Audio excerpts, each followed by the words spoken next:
Welcome back to my YouTube channel Riches Corner. Friends, कैसे हैं आप? आई होप आप सब अच्छे होंगे। दोस्तों, आपने बजट तो देख ही लिया होगा, उसमें आपकी फ़ायदे की चीज़ भी देख ही ली होगी। लेकिन फ्रेंड्स, अगर आप टीडीएस और टीसीएस के बारे में नहीं जानते हैं, तब आपको नहीं समझ में आएगा कि बजट में क्या चीज़ें सस्ती हुई हैं और क्या चीज़ें महंगी हुई हैं। तो फ्रेंड्स, उसी के लिए मैं आज वीडियो आपके लिए फुल डिटेल वीडियो लेकर आई हूँ कि क्या है टीडीएस और क्या है टीसीएस। तब आप आसानी से समझ जाएंगे कि बजट में आपको क्या मिली है राहत। तो फ्रेंड्स, चलिए वीडियो स्टार्ट करते हैं। वीडियो स्टार्ट करने से पहले अगर आप इस चैनल पर नए हैं तो सब्सक्राइब कीजिए रिचेस कॉर्नर को, क्योंकि मैं यहाँ आपको डेली अपडेट के लिए वीडियो लाती रहती हूँ। तो चलिए स्टार्ट करते हैं। फ्रेंड्स, 12 लाख रुपए तक की इनकम को टैक्स फ्री करने के लिए अलावा वित्त मंत्री निर्मला सीतारमण ने बजट में टीडीएस और टीसीएस को लेकर भी कुछ घोषणाएं की हैं।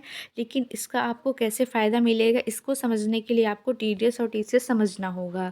देखिए फ्रेंड्स, वित्त मंत्री निर्मला सीतारमण ने बजट 2025 में 12 लाख रुपए तक की इनकम को टैक्स फ्री करके मध्यम वर्ग के लोगों को बहुत बड़ा तोहफा दिया है। इतना ही नहीं, उन्होंने टीडीएस और टीसीएस को लेकर भी कुछ घोषणाएं की हैं।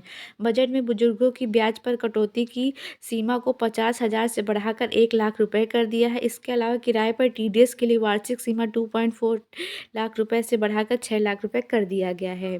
वहीं सीतारमण ने आरबीआई की लिबरलाइज्ड रेटिम्स स्कीम के तहत सोर्स ऑफ टैक्स को इकट्ठे की लिमिट को में बढ़ोतरी का प्रस्ताव रखा है। वित्त मंत्री ने टीसीएस की सीमा 7 लाख से बढ़ाकर 10 लाख रुपए करने का प्रपोजल दिया है। बता दें कि अब तक शिक्षा और चिकित्सा के लिए 7 लाख रुपए से ज़्यादा पैसे भेजने पर 5% टीसीएस का भुगतान करना होता था। हालांकि अगर एजुकेशन लोन के माध्यम से पैसे भेजे जाएंगे तो कोई टीसीएस नहीं लगेगा। देखिए फ्रेंड्स, हर जगह टीसीएस टीडीएस का यूज़ किया गया। अगर आप नहीं जानते होंगे तो आपको ये चीज़ें समझ नहीं आएगी। अगर आप विदेश में पढ़ रहे हैं आपके बच्चे, तो बच्चों की फ़ीस और अन्य खर्चों के लिए 10 लाख रुपए भेजेंगे तो आपको कोई टैक्स नहीं देना होगा। वित्त मंत्री ने एजुकेशन के से जुड़े मामलों में रेमिटेंस और टीसीएस हटाने का भी प्रस्ताव रखा है। अब जान लेते हैं फ्रेंड्स, क्या है एलआरएस। जब आप एलआरएस यानी लिबरलाइज्ड रेमिटेंस स्कीम के अंतर्गत रेमिटेंस, यात्रा और निवेश के लिए विदेश में पैसा ट्रांसफ़र करते हैं तो उस पर आपको टीसीएस का भुगतान करना होता था। ये टैक्स विदेश में पैसा भेजने से पहले बैंक या फिर रेमिटेंस सर्विस द्वारा काट लिया जाता था। देखिए फ्रेंड्स, अब समझते हैं कि टीडीएस क्या है। टीडीएस का मतलब होता है टैक्स डिडक्शन एट सोर्स। अगर किसी व्यक्ति का कोई इनकम होती थी तो उस इनकम से टैक्स काट कर बाकी रकम दे दी जाती थी। इसे टीडीएस कहा जाता है। टीडीएस अलग अलग तरह की आय स्रोतों पर काटा जाता है, जैसे सैलरी, किसी निवेश पर मिले ब्याज या फिर कमीशन आदि।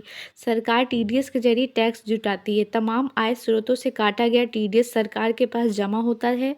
इसके बदले आपको एक सर्टिफिकेट भी मिलता है जिसमें ये बताया जाता है कि अमुक व्यक्ति ने कितना टीडीएस काटा गया है और सरकार के खाते में कितनी राशि आई। तो फ्रेंड्स, टैक्स को ही हम टीडीएस कहते हैं। देखिए फ्रेंड्स, इनकम टैक्स से टीडीएस ज़्यादा होने पर रिफंड क्लेम किया जाता है और कम होने पर एडवांस टैक्स या फिर सेल्फ असेसमेंट टैक्स जमा करना होता है। टीडीएस सरकार के खाते में जमा करने की जिम्मेदारी पेमेंट करने वाले व्यक्ति या फिर उस संस्था की होती है जो भुगतान कर रहा है। टीडीएस काटने वाले को डिडक्टर कहा जाता है और वहीं टैक्स काट रहे पेमेंट मिलती है उसको डिडक्टिव कहते हैं। अब जान लेते हैं टीसीएस क्या है। टीसीएस का मतलब होता है टैक्स कलेक्टेड एट सोर्स।